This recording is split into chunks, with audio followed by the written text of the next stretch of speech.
guys? We are back with another video here, and I'm just bringing back a series that I had back in like NHL 22, 23. Basically, cards to avoid buying, and really, it's not about necessarily their card stats 100%.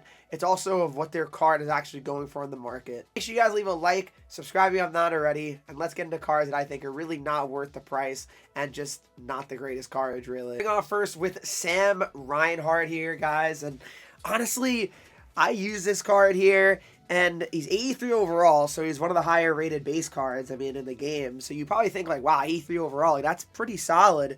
He's going for around 30,000 coins, which is not a crazy amount for an 83, but honestly, he is just not the greatest card. So looking at his card here, he's 6'2", 193 pounds. He's got playmaking forward as his synergy option here. Only 83 speed, though, is kind of rough, and honestly, I do notice it. You know, using this card, I do notice that his skating is not the greatest here. Shot is pretty solid, I will say, but I don't know what it is, but this card just does not feel good in game. It really, really doesn't. I tried him. I really did for a while, actually. I think I used him for probably about like 20 games or so, and just never really could enjoy his card. I don't know what it was. It just wasn't playing up to par, and I mean, it's just weird because you would think this card would be solid, but I guess maybe his skating kind of holds him back. I mean, because he doesn't really get to the positions that he needs to in a quick manner. But for me, the first card I want to mention was Sam Reinhart. Mark Stone.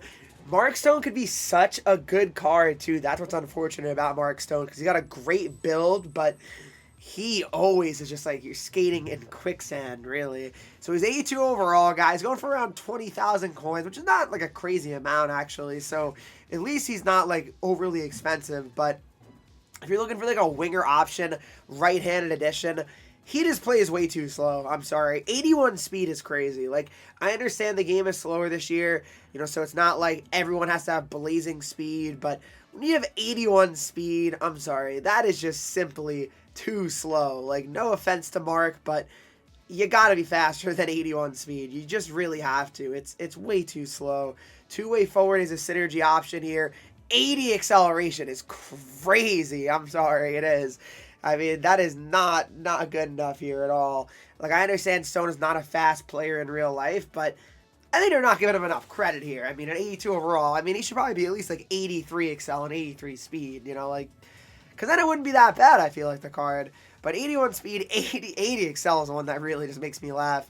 That is just way too slow, so I definitely can't really recommend this Mark Stone card to you guys. It's definitely a card that I would avoid buying and using right now. Sure why this card is going for so much, but it's going for 50,000 coins. Kirk McLean. So I have played against him, you know, a few times for sure, but at the end of the day, guys, it's a goaltender that's 6 foot. Like, I totally understand. Like, I feel like smaller goalies are a little bit better this year, but I'm sorry, a 6 foot goalie. First of all, goalies are going for 50,000 coins. That is insane to me. I really just don't think it's worth investing that many coins into a goalie, considering right now with the meta of green one-timers, it doesn't really matter who you have in the net. You know, like, they're going to let up the goals regardless. You could have the biggest goalie, you could have the smallest goalie. For the most part, it's going to be cooked probably if you're giving up a lot of one-timers that are green. It's just an unfortunate reality of the current meta.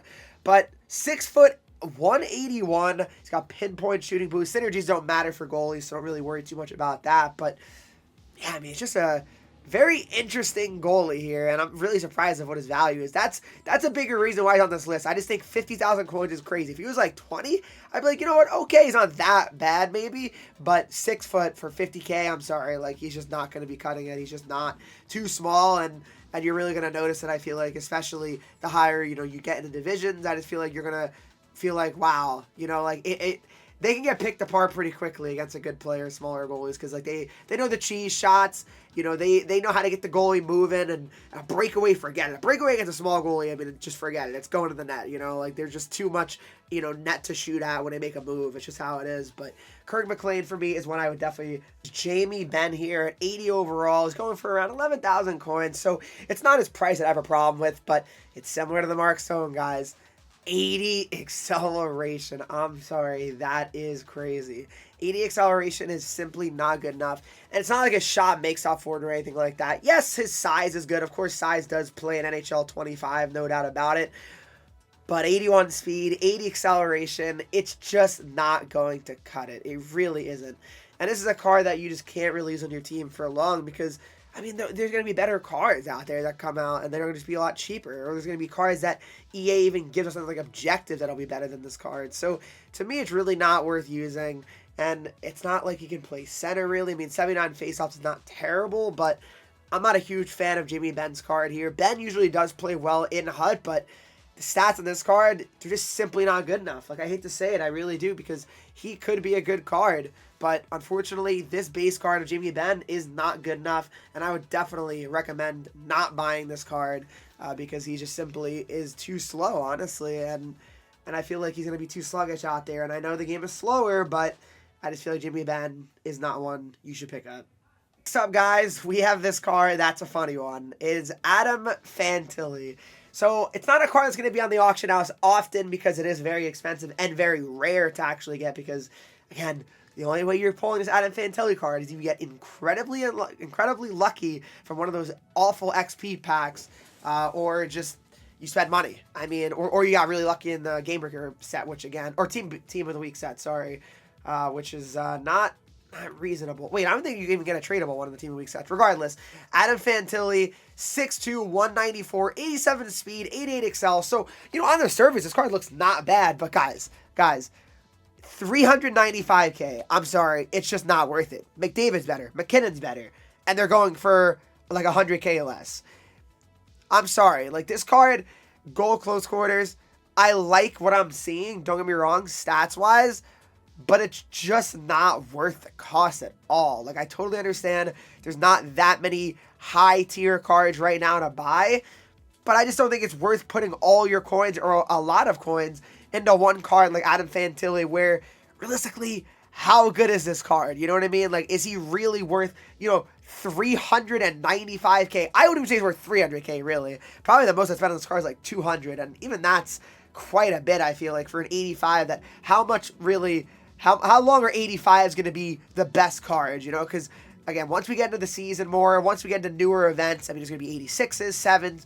This card won't be holding its value, into December. That's just not going to happen unless they really go slow on the progression this year. But I can't imagine they do that. But Adam Fantilli at 85 overall, guys, to me is a card you definitely should avoid buying. JT Miller Game Breaker card, I would definitely avoid buying.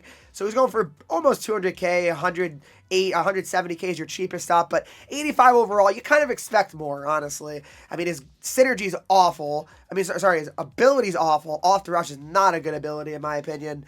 84 speed, 83 acceleration. His shot's mid, like in the mid-80s.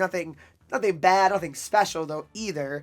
But JT Miller, guys, I am not a fan of this card at all, especially for what he goes for. To me, it's just way too overpriced, and I mean, his face-offs are good at 86. That's the only positive I could really find on this card, is face-offs, really. But, yeah, I mean, JT Miller in general, I feel like is a very, avoidable card. And especially for his price, I definitely would not enjoy his video. If you did, please make sure you leave a like. Subscribe if you have not already. Follow me on Twitch, Henreek. I'm live there every single day. Instagram, Twitter, TikTok, Henreek with 3 E's. And I'll see you guys all in the next video.